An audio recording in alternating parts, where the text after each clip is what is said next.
just see his How hands. how long have you had a CIA handler for? That's not something that I can actually discuss on here. If are we recording now? Because then I cannot discuss it. Maybe in I person can't tell you that. we could. Yeah, we're just gonna riff, and yeah, we're recording. I didn't want to. You texted me like, "Hey, anything you want to," basically like kind of like an outline, right? Like anything you want to talk about or something, let me know. And what's funny about that, we just Chris and I just got back from California. We spent a week there with some family stuff, and I went and to my old home group, and I have a good buddy Eric who works for like big time production. Like he does like big time production stuff. Like he works for big companies. And I was like, "Hey, did you see my new like quote unquote podcast that I'm just playing around with for fun?" And he's like, "Oh, you talking about the thing that has like no production quality?" And I was like, "You damn straight. That's what we're doing here." Anyways, thanks Yeah, for yay. So you recognize this room, do you? I do. But is the sauna here new? Yeah, it's no. Yeah, I don't recognize the sauna. Well, yeah. Well, we haven't been going anywhere for sauna and cold plunge, and Crystal was like, we got to get in the sauna because we'll go to the gym sauna, but the gym saunas are disgusting. Like, especially, not I was gonna say the gym, but so she went on Facebook Marketplace and found like a screaming deal. So now we get really hot, but we don't have a cold plunge. So it's like we gotta like figure something out. And like, you know what I mean? Anyways, so I said, do you recognize this room? Because this is where you've done breath work here. So I wanted to open with the breath work stuff. And I wanted to start with just finding out like how you got into breath work and what drew you to it. Like, give me the whole breath work story for you. Because you're phenomenal at it. Brady does breath work one-on-one groups, or you can actually tell that. But I have had some of my coolest experiences in life with your breathworks. So talk about that, bro. And can we actually open with just a very short practice of breathing, like stretching first the breathing apparatus? This is what I would recommend doing as a rising breath work for like anyone. Like, so a lot of people have gotten into like intense breathing, like release breathing, like Wim Hof. And I have found now in my experience, that's not the way we want to necessarily open up a day. Now, you could do that after you do what we're about to do. And I have like a little short, I call it BE, breathe for energy, that Uh, utilizes some of that over oxygenation. But I realized just like warming up the body, activating the body, we want to breathe into the entire breathing apparatus, slowly expanding, slowly stretching everything, first rising so that these lungs are ready to be used. And another, like, this is something I knew, but another, like, a recent discovery is that the entire apparatus is like much larger than like I believed. I knew it, but I wasn't utilizing all of it. So we can also breathe into our pelvic floor. And a lot of us are like contracting there constantly, like tightening at the root. And so opening that up it's just quite expansive and so I'd love to take you through a little breath work to start this. for sure. Okay, Let's hit it. cool. Okay, comfortable seated position for anyone also watching later on. Comfortable seated position. Don't be looking at a screen while you're driving. Please be seated somewhere appropriate. And we're going to start by just breathing in through the nose, but we're going to focus the breath, the energy into a specific area of the body. So these first three breaths are just going to go into the pelvic floor, and we're going to work on opening, relaxing, and feeling the air, feeling the energy go into the pelvic floor. So I'll give a little countdown and we can start. In three, two, one, breathe a breath in through the nose and fill up the pelvic floor, opening it, expanding it, searching for as much space as you can. And then exhale however you'd like. You can exhale slowly out the mouth, the nose, you can sigh. And then our second breath is going to go into the same area, the pelvic, each time relaxing it a little bit more and finding more space.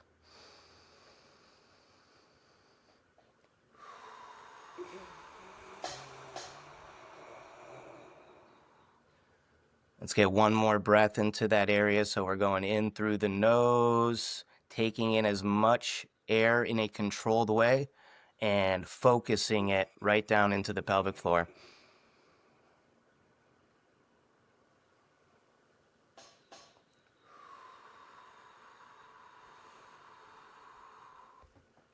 Next three breaths go into the belly, and we're going to work on expanding the belly, especially horizontally, just finding space there, breathing all of that air, all of that oxygen, all of that prana into that area. So in 3, 2, 1, inhale into the belly.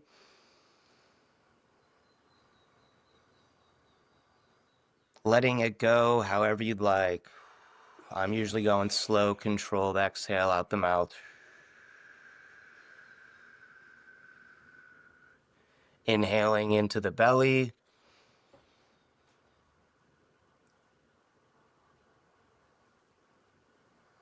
Stretching it a little bit more with each breath, but also relaxing.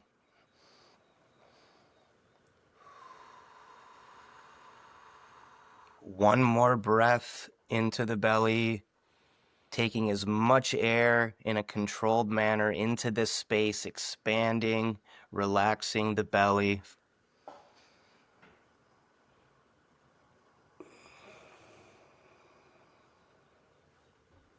In the last region we're going to hit, we're going to do 3 breaths into the chest, into the clavicular area, so the upper airway, and we're going to focus just there, so not so much on deepening the breath, but just filling, expanding that chest area. So breathe in to that area now.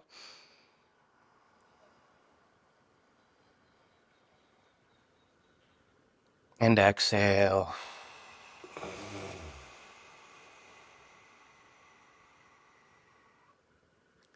2 more there.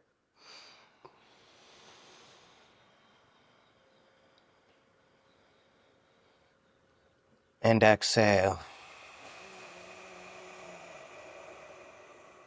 1 more into this area. As much breath in as you can and as much expansion, as much stretching, but we're slowly stretching, nothing too intense. And then letting go. And just taking a moment with your eyes closed to feel the relaxation of the body, the openness. How now down at the root, we're a little bit more opened up. We're not tightening. And this is just going to allow us during the day to take in and use more breath, more life force. And so that's the type of breathing I've been starting my day out with. And then whatever comes next depends on what type of state I want to shift into. If I need relaxation because I'm already kind of stressing out about what I need to do, then I've got something for that. If I need to shift into a more productive, energetic state, then I've got something for that. And I would love for us to experience this little routine also, and that's BE, breathe for energy, and it takes like 4 minutes. So people can shift their state into a more energetic, more prana fueled existence like in 4 minutes. And I think it's quite fantastic, but I'd love to do that. Okay. It's like that, dude. Right? It was like that, like, you know? Yeah. Yeah. So that's just like stretching, right? That's just like activating. That's just like warming up what we just did. Uh, And just as if we were going to do a workout, we want to fully warm, fully activate the body before we start pumping iron, which I don't do. But like if I was about to chest press, I wouldn't just rack on double plates and start hitting it. I'm going to tear something. So I'm not waking up just going this right out of bed. I'm not doing, oh, 8. you know? I'm not doing that straight Talk, out of bed. talk me through. So that took whatever you said, 4 minutes, right? So why? So what's going on inside of my system that from the before and after, right? So we have a before and after. What is do what is the change that's happening inside? So a lot of that is just about being present and creating space. So we're going from, and this is more philosophical or logical rather than scientific or physiological. And because I want people to be able to understand simply what we're doing. But we're going from like most people being tightened, contracted, stressed, and all we're doing is creating space and opening the container to take in more life force, which is our breath.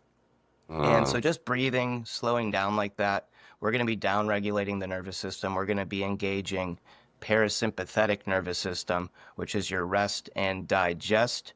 But ultimately, the purpose of that is we're using breath all day long.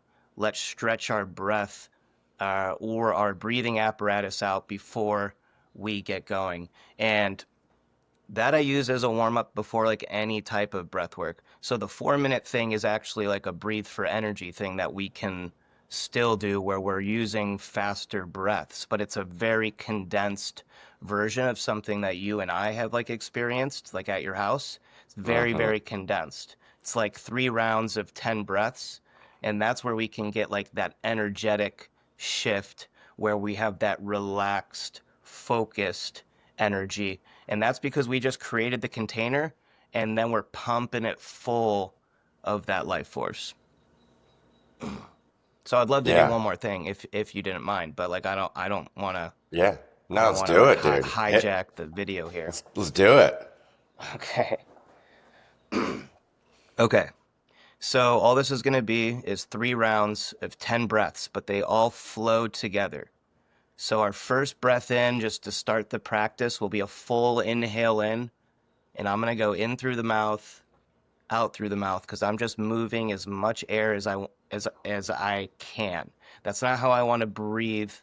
If I was optimizing the like if I was looking for the most efficient breath to just move through the day with, it's not going to be in through the mouth, out through the mouth. We're going to be nostril breathing. So for this, we're just moving air, we're filling with air, we're filling with life force. So simply what we're going to do is a full inhale in, clearing exhale. That's the first breath. And then we do 10 breaths just like this. At the end of those 10 breaths, we're going to take a big one in, fill the belly up, fill the pelvic floor up. And then we have a 30-second hold, and we're going to squeeze the root lock. So that's keeping all the energy contained within the upper system, the upper chakras. We're not leaking anything out of that root, which is where a lot of us leak because of insecurity, survival, all of these different things that we're worried about. So then it's that 30-second hold, slow exhale out, which I'll cue. It'll be like 6, 5, 4 after that hold. And then we go right back into a round of 10 breaths. And we just do that for 3 rounds and then finito. Finito. I'm Mexican now. Is that Spanish? I thought it was more Italian. Okay, all right. Let's rock and roll. Okay, let's do it. Comfortable seated position, spine as straight and in alignment as you can, chin slightly tucked so that that cervical spine is in alignment. And in 3, 2, 1, let's take a big belly breath in. Inhale. Clear everything out on this first one. Let it all go. And then inhale. Inhale in. Exhale. In. Out. In. Out.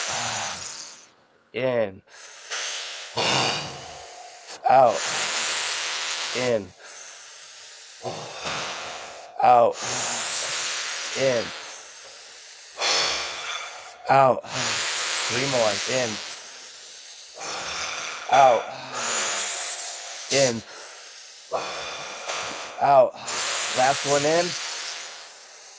Last one out. And then inhale in and hold the breath. Hold and squeeze the root. So we're squeezing the perineum. So closing down that pelvic floor like you're holding a pea in, and feeling the energy fill the entire body, seeing it, visualizing it, filling the entire body. Now it's a short hold, and I'll tell you when to release, and then we're going to slowly exhale out the mouth on my cue.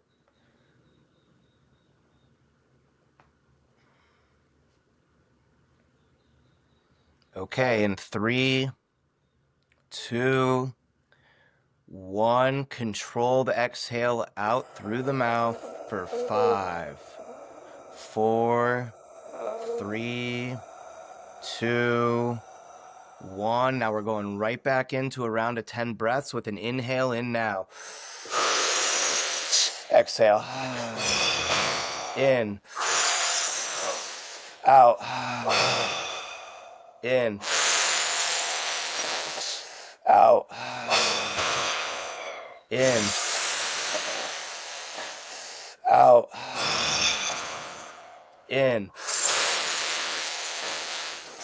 Out. In. Out. 4 more. Inhale. Exhale. Inhale. Exhale. Inhale. Exhale. Last one in, then last one out. Out. Inhale in for that hold and that lock. So we're locking the root down, feeling all of the energy fill the body. Eyes are closed. Tip of the tongue is touching the roof of the mouth. The eyeballs can be looking up towards the third eye if you're into that type of thing.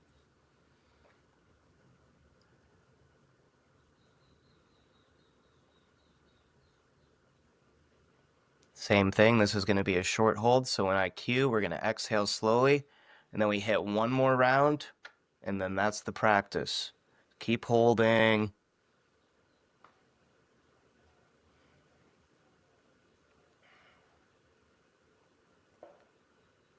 In 3, 2, 1. Letting slowly let that breath go out through the mouth for 4, 3, 2, 1. Final round. Take that inhale right back in. Inhale. Exhale. Inhale. Exhale. In. Out.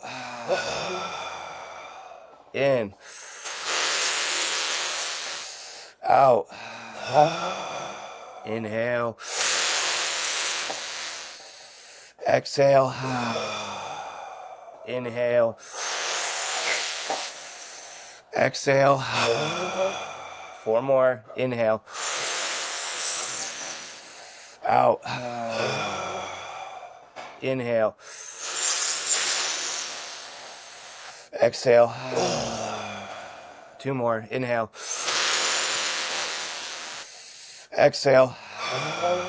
Last one in, then last one out. Out. Inhale in for your final breath hold. Hold, squeeze the root.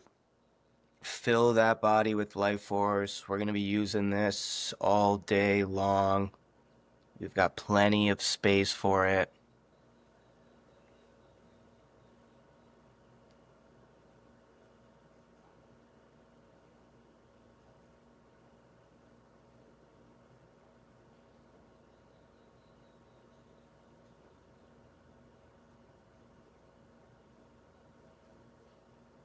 Hold just a little bit longer, and then we're gonna release the breath, but we're gonna control it slowly out through the mouth.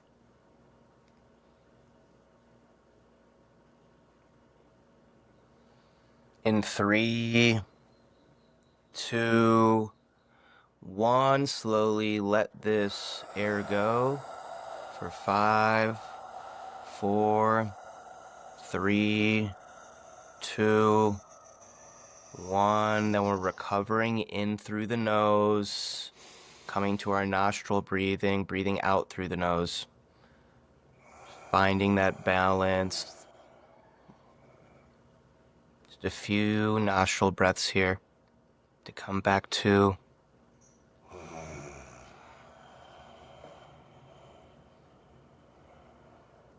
How do you feel after doing that?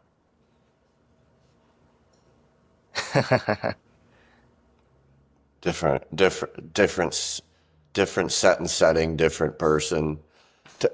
Ooh. So, so those breath holds always get me. I've done the hour long Joe Dispenza blessing of the energy centers, and I've done, I'll just call it breathing up the butthole, the prana tube, and going through and focusing on each chakra. Can you talk through? Gosh, I'm out there, dude. Can you talk through why that is so relaxing with the, I don't want to call it clenching, but like that focused intention on each part of that chakra system. What's going on there, dude? Yeah, and so we're gonna talk philosophically again.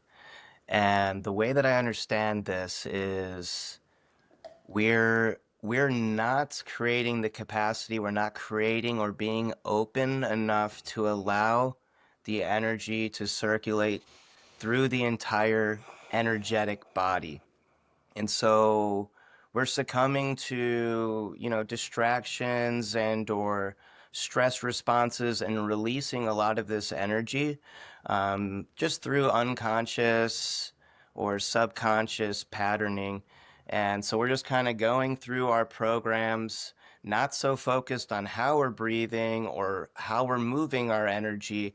And what we're doing is just creating a channel. We're creating a guide, and we're locking down where usually we leak this energy, and we're allowing it to flow as it naturally should. And so we're getting full energy, full life force into the body. And so we're slowly making our way up that ladder by creating a channel, by adding pressure, by adding intention. And so now instead of, okay, maybe it's coming up to the sacral and releasing because we're just not here in the moment. We haven't focused on how do we utilize and or create the capacity for all of this energy? How do we get it up to the third eye or the crown? And basically the way that I look at this is we're already built and designed to be flowing this life force through us as we are designed to be using air and oxygen to the fullest and delivering it to every part of the body and to the brain. But there's a retraining going on, and it's a coming to consciousness. It's coming to the present moment, and it needs direction at first. So with these locks, with these bandhas, which they call them in yoga, we're just creating that pathway to focus or to channel our life force up the way it's supposed to. And it's running up and it's running down. That's our energetic body right there.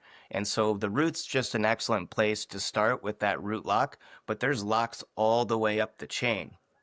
And even just doing the tongue into the roof of the mouth is completing this energetic, this electric circuit. And looking up at the third eye is another lock. We're just creating a channel to actually move this energy intentionally. And typically it's just running around with no intention. Does that make some sense? Yeah, man. I mean, it's some maybe not some, almost all the times, whether I've done it with you or just kind of on my own with some guidance, right? Again, like some of the Dispenza guides, podcast, not podcast, but whatever you want to call them. It's interesting. Each chakra, there are certain types of memories that come into play recurring in a recurring fashion, right? Whether it's like certain childhood or maternal or paternal stuff. And to me, it's like the way that I kind of register it is I have these stored unconscious, subconscious thoughts, emotions, experiences. I don't know if you want to call it trauma or not. I don't know, but because it has a connotation, but I have it each time. And it's like, okay, so what's that? And why is it, the way that I orient it is like I go through life, I don't have the tools to know how to unclog it or work through it. So then as I'm experiencing life, it just gets stuck. And then I create these blockages until you go, holy cow, and then you have a physical reaction, right? Or whatever. Like you hurt your back or your arm or something. Is that kind of is that how you see it? Talk me through that. So I think that was, I mean, that's honestly like beautifully put. That is essentially the barrier. That is what is been stored, and that is what the programs are reacting to. Um, so we're in fear, and so that's why we're not circulating the energy or crossing that barrier. And so a lot of those outbursts or these reactions that we wish that we didn't have is for the exact reason that you're describing. Like we have all of this energy, especially if we're meant to like create and do a lot here. Mm, We're being filled with all of this energy, but it has nowhere to go because we have these self-induced walls that we've created, and they're living in our body.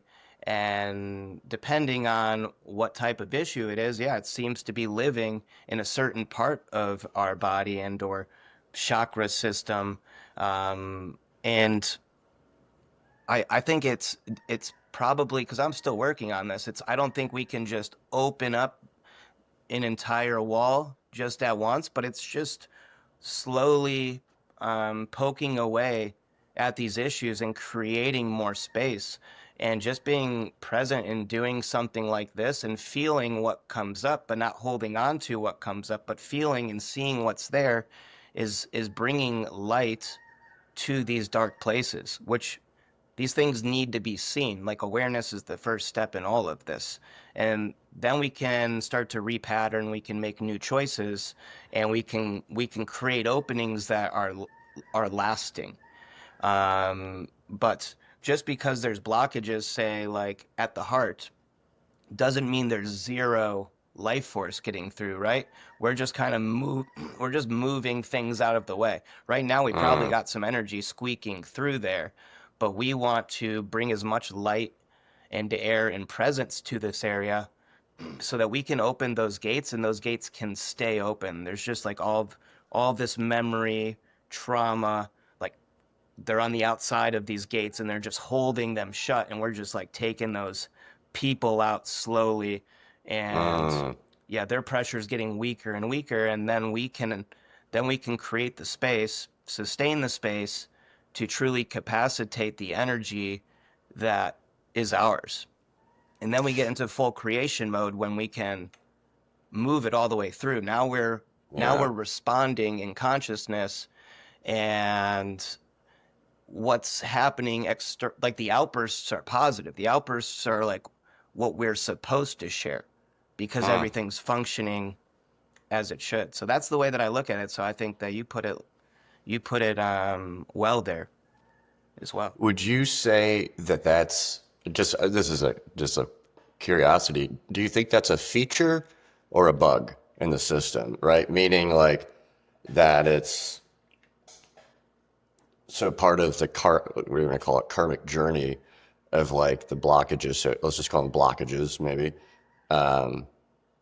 that's the benefit, like the upside, right? Is there any good or bad, right? And it's like the upside of the quote unquote blockages drives people into, at times at least, to work like this, right? Whether it's meditation or breath work or reading books or religions or whatever, what have you. What's your orientation on that in terms of the programming of the human bag of skin, you know? Yeah, so I would say it's both a bug and a feature. So yeah, so as we act out in unconsciousness, we're creating more of that journey, but we also came here with that already like packed in. So in that case, it's also a feature, and it's part of the process of learning what we are and what this is, and it's the realization of essentially like what we really are. But like, there's plenty of people that are like creating bugs, creating viruses in their own self. So we can both add to it and make it a much more difficult challenge, but there's a challenge there regardless. Unless, I mean, everyone's going to start off a little bit differently depending on um, environment, parenting, past lives, if you believe potentially in like past life trauma and what was passed down to you.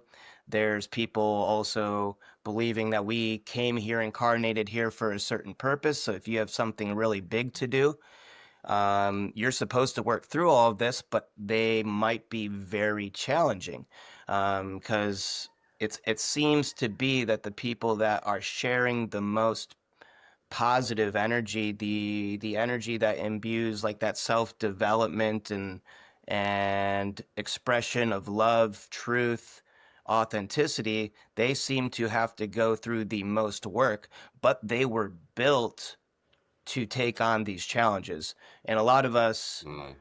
are also probably succumbing to a lot of these challenges and just packing in the baggage.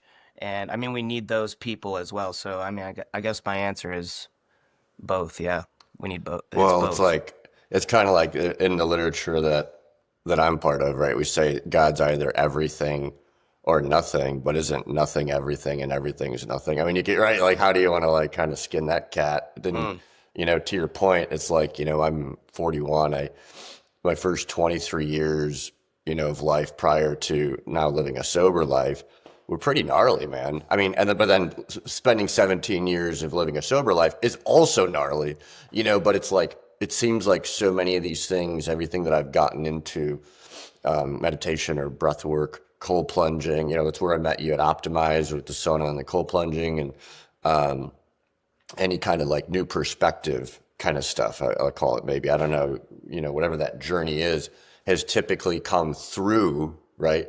Going through some kind of very painful, process, whether it's, a physical, a quote unquote ailment or, dis-ease, dysregulation, stress, for me, originally at 23, crashing and burning into a detox center on suicide watch and having my belt and shoelaces taken away from me, and obviously my phone, and I think the most recent, when I've gotten more into like some of the breath work and meditation is I had a visual impairment for, a certain period of time, just quote unquote out of nowhere, right? And that drove me down a lot of new rabbit holes. What's your story, bro? How did you get into where you're at now with all of this? yeah, let's get into that. And then one just like little response off of what you said, because that's been coming up a lot. And one of my mentors says it all the time, but it's suffering either way. There's challenges either way. So we're either suffering in this discomfort, this unknown to self-develop or to evolve, or we're suffering because we're not doing that. So it's going to be work either way. So Mm. we can work in alignment or we can work out of alignment. And I don't know, I like that. I guess I'm a man. I want to work. So and I want to work in the best possible direction. And either way, like there's like at this point it's like there's no going back. Like I know what Mm. I know what that looks like and I know it's hard and I know it's hard ahead as well. So I'm gonna stay present and do exactly what is called of me, like in this moment. That's yeah, and yeah, there's it's interesting. Like suffering in this experience is really interesting, and so then we can get a little bit into my early like unconscious suffering off of that Get already. into it. Oh, but really Okay. quick, I was at a meeting the other day and someone said pain's inevitable, suffering's optional. We've heard that kind of thing too. And it's just like, Yep. it's all interesting stuff to chew on, right? Yes. But tell us the origin story. Speaking of chew, can you being sober, is nicotine and like caffeine like included? Just wondering. Great question, by the way. Honestly, it's interesting. I think I was like 2 years, 3 years sober, and I was at a retreat where there was a topic on the panel about energy drinks because as was back when, because I'm old, so that was back when like monsters and rock stars were emerging out of the scene. And it was like, does this count as a relapse? But then you go to any kind of 12-step meeting. The best way to know you're at a 12, you're near, right, is now it's vape, which upsets me deeply. But it's the smoke of cigarettes and crappy coffee, right? So it's like, we say things like no minor mood altering from the neck up. It's interesting, the nicotine thing. I smoke 3 or 4 cigarettes a week. I don't just for like social, and it's honestly mostly outside of meetings. So like I have a step one doesn't apply to me as it pertains to like cigarettes. I can control and enjoy my nicotine use. Everyone's on the Zyn game, it seems. I was at a meeting last week and some cat had a Zyn from like Sweden that was that big. And he was like handing him out like candy to everybody. So I drink 3 cups of coffee a day and 3 to 4 cigarettes a week. And in my world, I'm for sure 17 years sober still. So, I but a love shot of that. whiskey is very different than a drag off of a cigarette. But it's interesting, and I'm not going to go down a rabbit hole. I'm going to stop. But to your point about consciousness changing, and once the toothpaste is out of the tube, it just is what it is. In my world, a lot of people will quote unquote relapse, right? They'll go back to drugs or alcohol. And I think I was afraid of that for a hot minute. Where I'm at today, it's like my lifestyle today doesn't orient itself toward ingesting a toxin like alcohol because of just there, we haven't gotten into that, but just the way that Crystal and I eat, like I won't even, if a seed oil is even in the room, I'm like, get it away from me. And my friends are like, Matt, what's wrong with you? But Yeah. it's kind of like once you know, you can't not know. I love that in so many different walks of life. So, anyways, as I'm sober, asking you about your origin, now you can go ahead and tell us about it. Okay. Well, and then if we get into it later, like, I've had interesting thoughts about tobacco as of late Mm, as well. So we could, if it comes up later and we yes. have the time, we can talk about it. Yeah, man. So origin story, Midwest kid, suburb of Chicago, middle class. Dad was a firefighter. Mom took care of sister and I. Was heavily involved in sports, and middle school, high school really had no idea like what was going on in life. Was just doing my thing. Nothing really existed, and I got deep into wrestling, which was both very, very it was great for me. Like it changed the way that I thought and lived, and I still look back at it as some of the best times, and I saw some of the best mentors. I was disciplined so much in that era that I think like everybody should wrestle, but it also, in a way, it hurt me so that I could grow more. So you do a lot of cutting weight in wrestling. And so I'm a developing tiny 103-pound freshman and I'm cutting down to this weight class. I'm cutting water weight. I'm dehydrating. I'm restricting my calories. And over a 3 day period, I'm going from maybe like 115 to 103 on repeat, like every week. And then just bloating up, like going to Red Robin, going to Spirals, and having like ice cream bowls after we weighed in and competed. And it was just this teeter totter of nutritional like opposites. And so this eventually created many stomach issues, pain Uh, in the stomach, and I would have severe stomach pain. I had irritable bowel syndrome. So I would just have to, can I say diarrhea or will we get demonetized? there's no money in here and no one's watching, so don't worry about it. You could say, Uh, look at diarrhea, diarrhea. oh my God. Okay, so I would just have to use the bathroom like out of nowhere. And I became very, very Mm, self-conscious of this, and this started to affect my mentality. Started producing feelings of anxiety, social anxiety in particular, because I didn't know when I would have to go to the bathroom. I would always think that I like smelled because, oh, I just went to the bathroom. I'm wiping myself with like this piece of bleached paper, you know? I'm like, how could I possibly be getting everything off with this, you know? So I became like very like socially insecure through that process.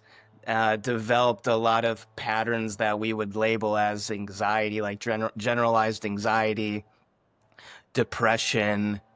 I was even having panic attacks. I would get like super angry if I had to go do something and my stomach wasn't feeling right. Like, because I knew something was mm. coming, but I also knew I needed to get ready and like go out and do something. And I would just have I'd be like 16, 17, 18 years old. I would just have like a fit on the floor, like screaming, getting angry, like bashing the floor in. Um, and I mean, this led to a lot of good. And I um I first, tried what was going around like recreationally, and this was after I completed high school because I was pretty straight and narrow and focused on wrestling. Besides maybe like a few summers during high school where I partied and dabbled a little bit into the drugs, but I was like, this is really new, so I didn't like go too hard on anything. Like I probably smoked weed for the first time. I probably drink vodka for the first time, things like that. Had some nights here and there. And then after high school is when it started to spiral because I had all of this in me. I had all of this pain. I had all of this dis-ease in my mind or disorder in my mind. And then all my friends are going off to college, seemingly knowing exactly what they want to do and what happens next. And I'm like, wait, you're gonna spend 30, $40,000 a year to like go over here? And I couldn't rationalize it for myself because I had no idea what I was, had no idea what I was doing, couldn't even like handle my emotions, um, or my stomach, couldn't handle my food. It was a time of chaos. And so first I dabbled recreationally with what was available to reduce anxiety, to alleviate depression, to get rid of stomach pain. And obviously this was going to be like different drugs like muscle relaxants, tranquilizers, Xanax, like benzos. Started smoking weed, and the interesting thing about weed was it would help with the stomach, but it would make me so much more anxious, which Mm. for some reason, something in me liked that. Um, and this would quickly, yeah, this would get me thinking. Like this started like what is going on? It was expanding, but it was a very, very uncomfortable expansion. So I tried all of these drugs, and eventually I was still living with my parents. Dad got me an order because I was like passing out like in the basement, not talking to them. And a couple months of that went by, and he's just like what the are you doing? Like you need to get your and he knew what I was doing. So he was just making it known that he was aware of it and I needed to get out of these patterns. And so I did, and then I went and saw what we would do more conventionally, like go see a therapist, go see a Mhm. GI specialist, go see a psychiatrist. So I went and did all of that. And I got on antidepressants. I got on anti-anxiety. I got on relaxants for the irritable bowel syndrome. And through this experience, and I probably experimented with this stuff. See, the mind still wasn't changing. I still didn't like figure anything out. So I didn't even know what I was doing. I didn't know like what I was supposed to feel, like what was on the other end. So I'm like, none of this is working. Like nothing has changed. And so thankfully, I was like, I'm going to sit all of this down. I don't think any of this works. And I'm like, one day, like having like an anger episode, probably at 20 years old, still on these medications. And I start realizing that there's another voice in my head that is not me. So there was some, yeah, there was some separation. And I finally cultivated the awareness through all of my drug abuse. Um, and I was like, wait, that's not attached to me. And Yeah, then man. that beautiful question finally came in, and it was like, who am I? Yeah. And then I just went down a rabbit hole at that point, and I'm like, I don't even know who I am, and I'm just randomly taking all of this stuff, and I dropped everything. Like I cold turkeyed antidepressants, anti-anxieties, the GI stuff, and I started going down the rabbit hole.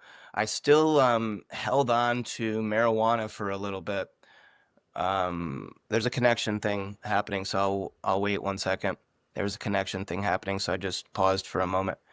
Um, so Yeah, the I only think it paused or broke up for a second. But okay, I caught you. I don't know what recorded or not. Riverside's so interesting. But I caught you on you stopped everything cold turkey, the anti everything, antipsychotics or whatever they're called, anti anxiety, all the SSRIs.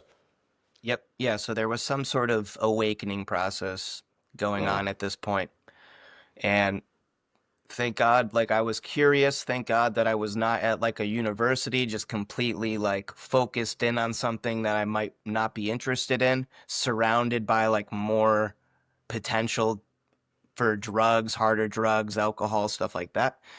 And I kept marijuana around at that time because I wanted to fit in with my friends that were smoking and they were getting high and they were feeling good, even though that's never how I felt when I smoked. mm, The panic attacks that I would get on marijuana when I was trying to fit in, that's what brought me closer to breath mm. and meditation.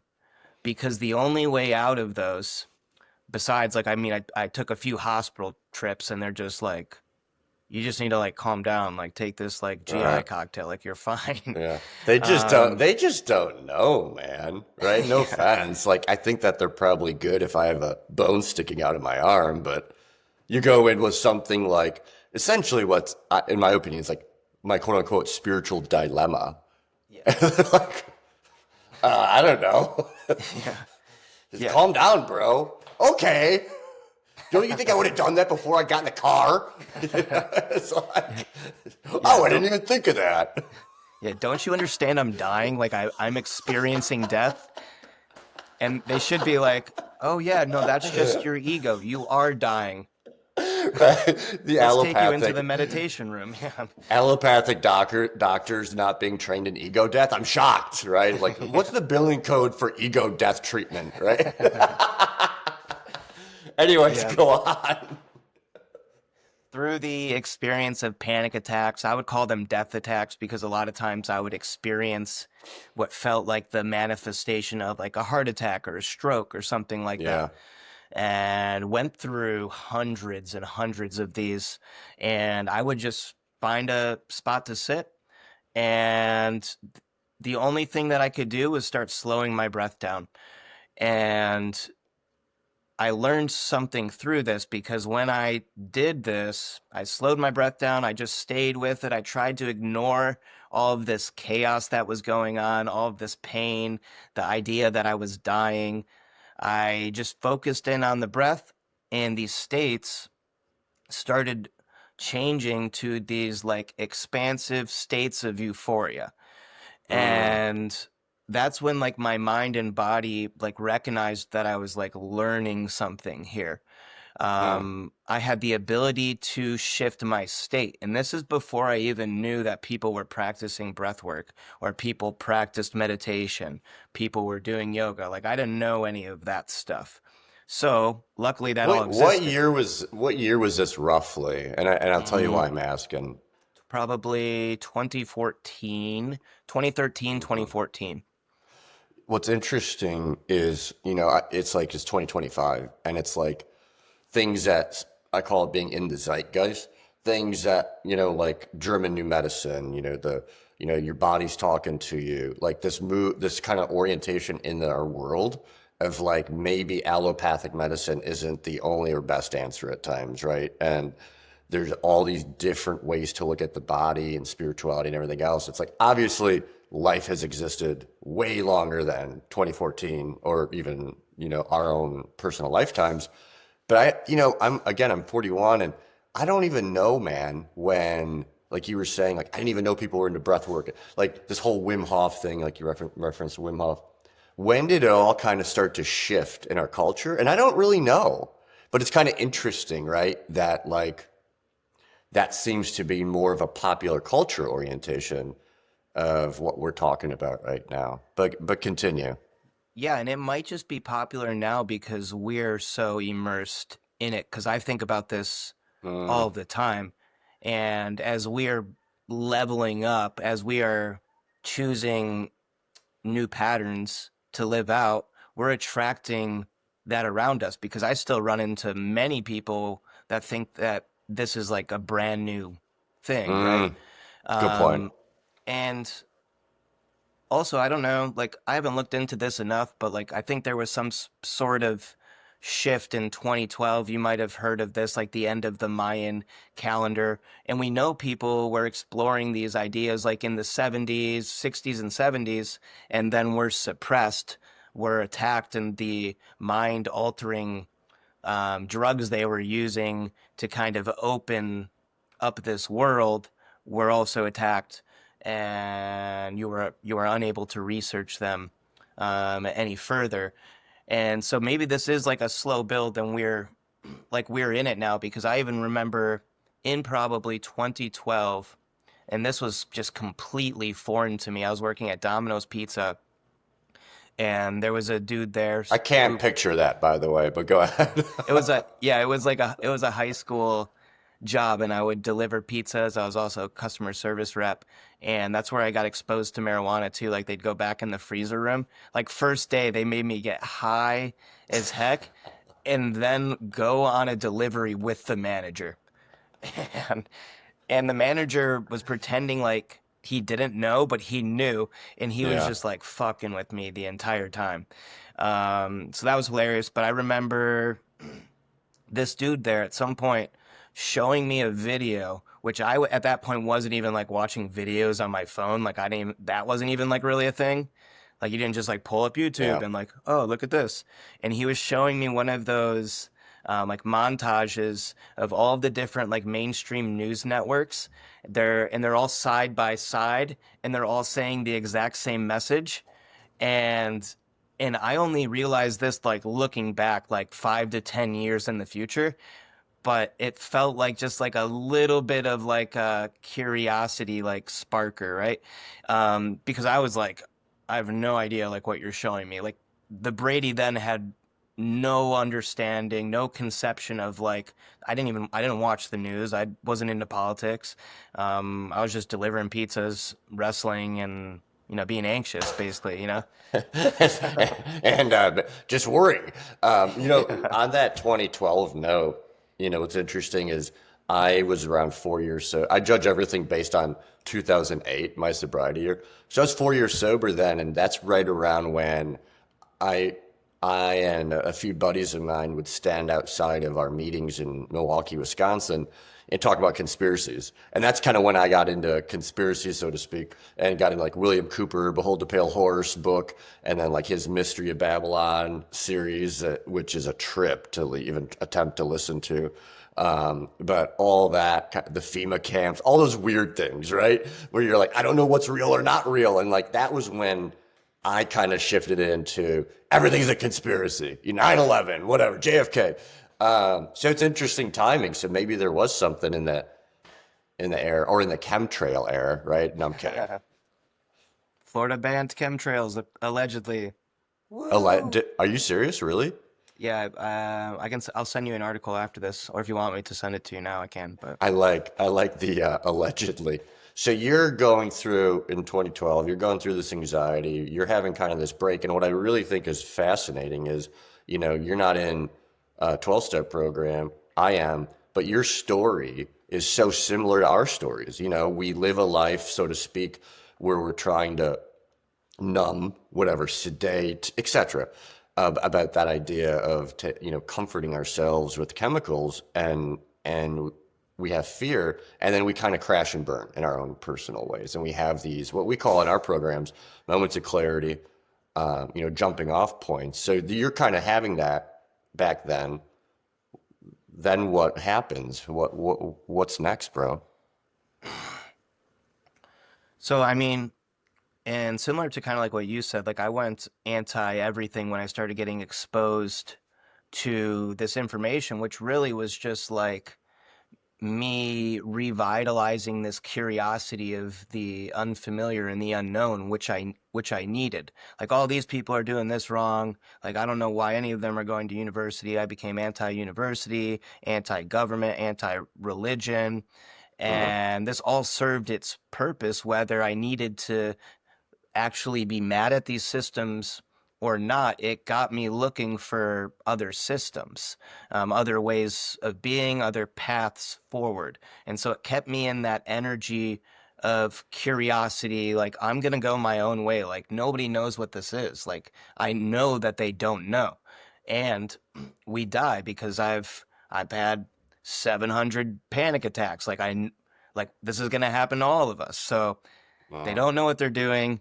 So let's forge our way through this and let's see what that does for a little bit. And then I would have to kind of back myself up with different, like, okay, I'll do this for this long. And if nothing comes up, this is the backup plan. I'll go to the fire science school and I'll become a firefighter like my dad. So I had to have little safety nets there, but I wanted to just, yeah, move forward and see what would appear to me.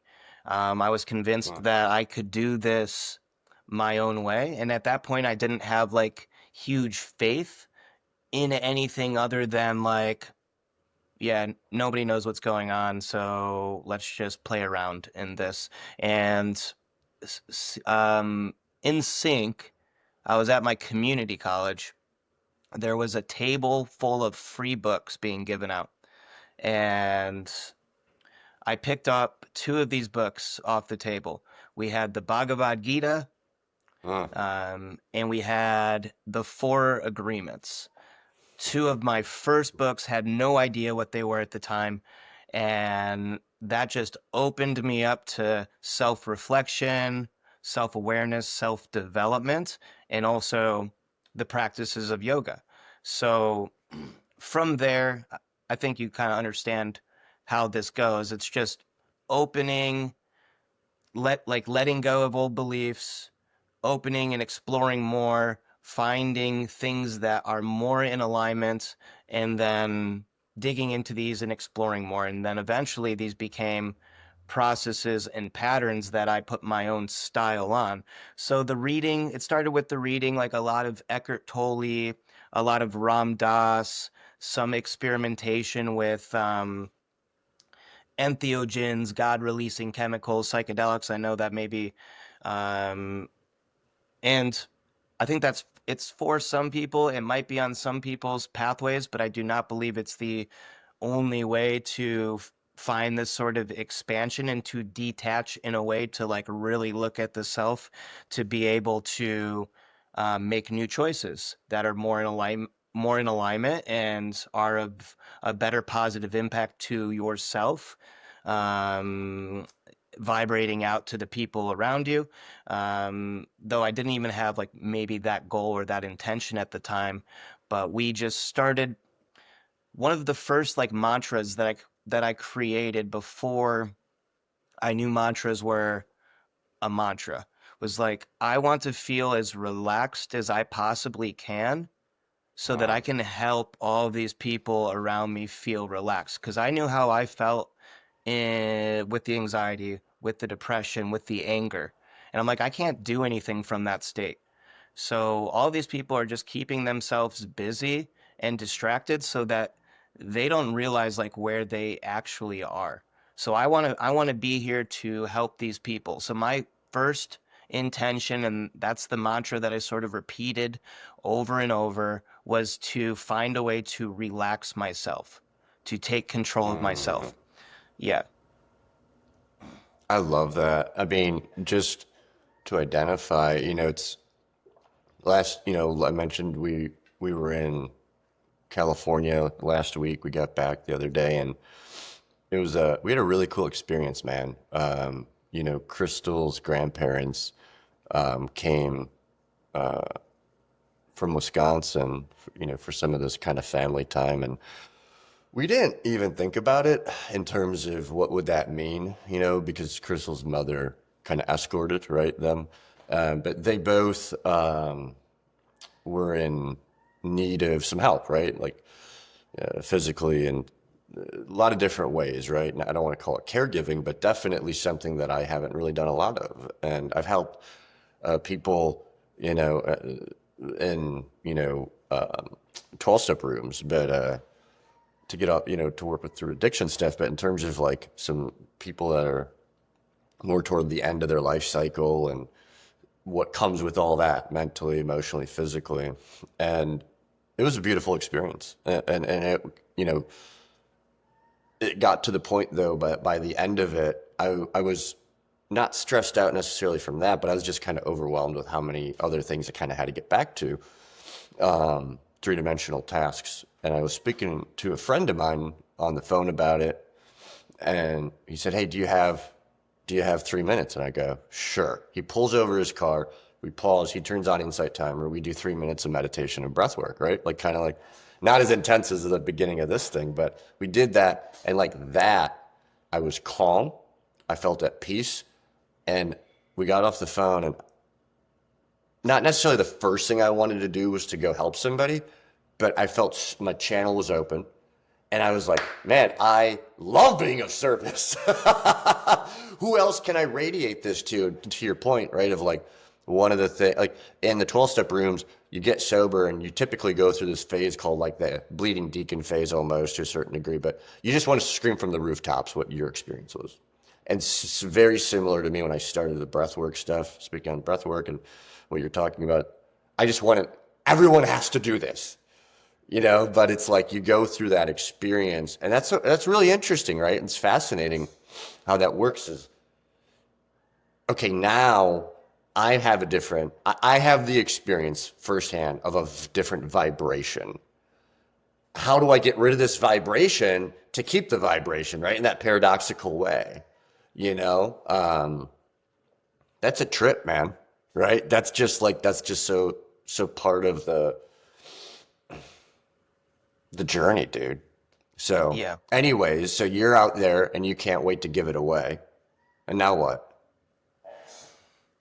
So, and there, I mean, there was a lot of development there because it did take a while to actually get to this relaxed state and a Mm, lot of exploration. So there was meditation retreats. I'll just kind of give a little condensed version. There was like silent meditation retreats. There was backpacking in Asia, kind of like opening up the space and allowing like the vision to come in that I even mm, wanted to give it because I just knew like primarily like I need to feel relaxed, or I can't do anything here. Like I can't handle myself, let alone help the people around me. Though at least that was like intrinsic, like this idea of wanting to be able to help other people because I had felt that suffering. I knew other people were going through this.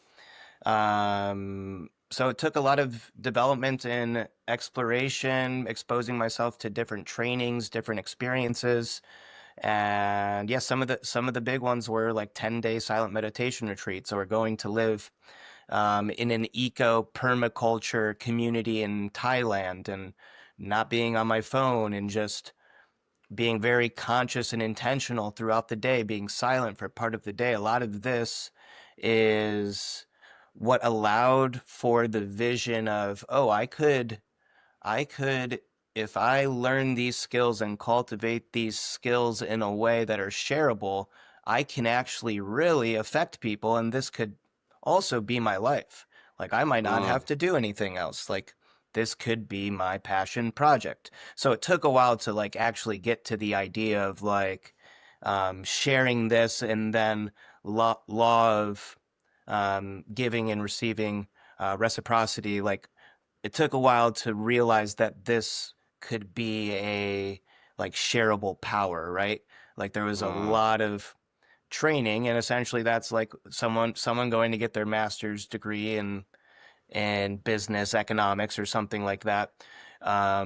They had to go through that period before that they could be professional and attract resources by sharing their gift. I had to go through all of the trials, all of the schooling, all of the exploration, before we got to a point where we could package it up in a way and share it with the world. And you mentioned also like this idea of wanting to help everybody once you found like this new energy, this new vibration, like, oh, this worked for me, like we need to do it this way.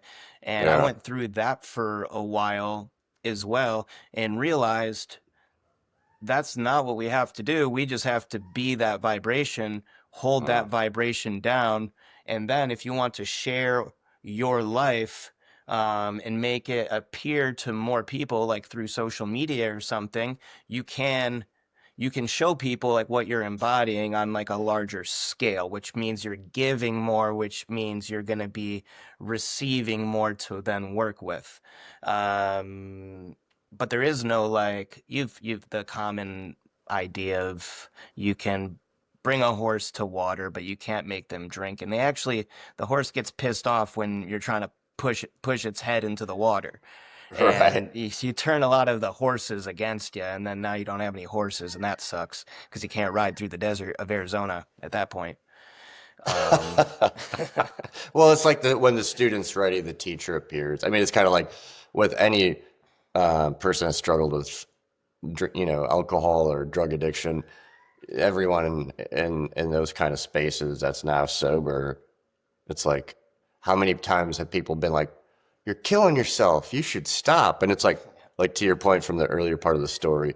Oh, why didn't you just tell me that? I guess I'll just stop. And it's like, well, that's not how it works, right? It's kind of like it almost seems like I don't know if I want to say predestined, but it almost seems like there is just a lot of that kind of like again feature or bug in the programming.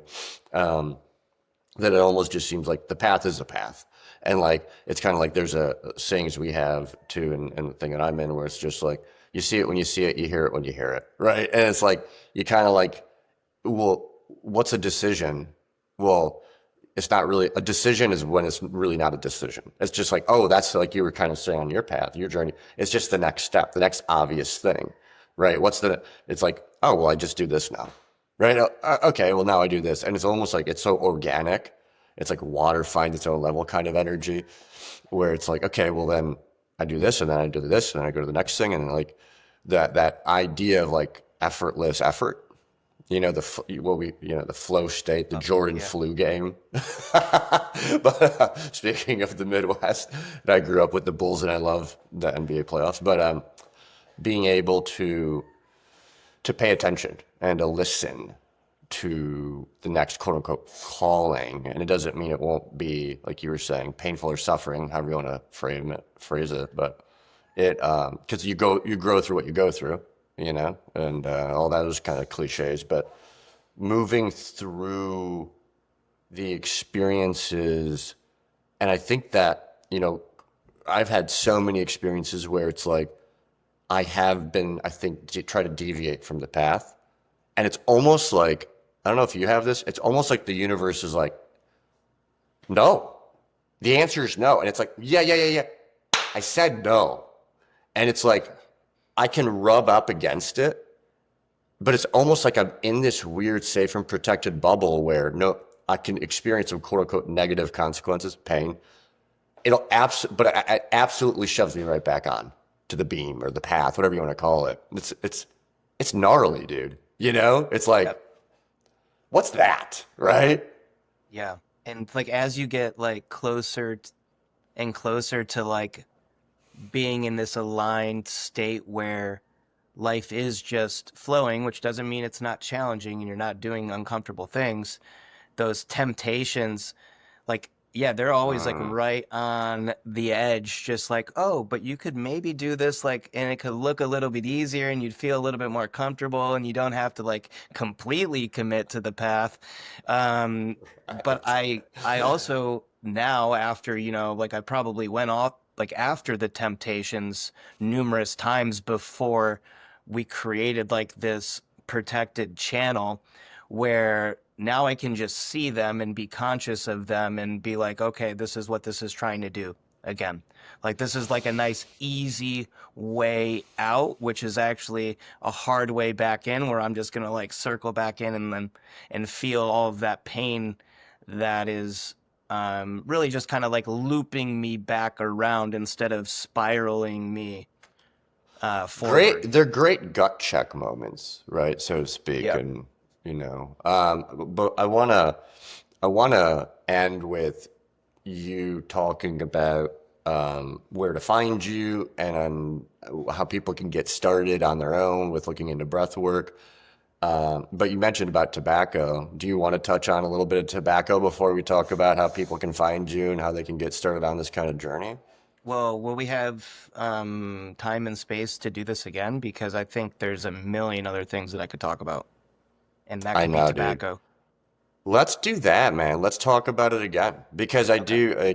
That's what's you know the whole thing with this, you know, with the intentionality, and again, kind of what we're talking about with decisions and paths and everything. It's like, you know, this has been something, this idea, right? This container. I'm using container a slightly different way, but has been one of which I want to explore myself, right? And use, and I've shared this, but use this and you, whoever the you is, to reflect back to me and have, you know, throw shit at the wall and see what sticks and see what that is. And I just, I think you're so similar with this. I mean, I've lived in so many different places too, where it's like I realized that kind of out of nowhere, I have really, really cool, fascinating friends and people that I've interacted with and engaged with that I think are just so darn cool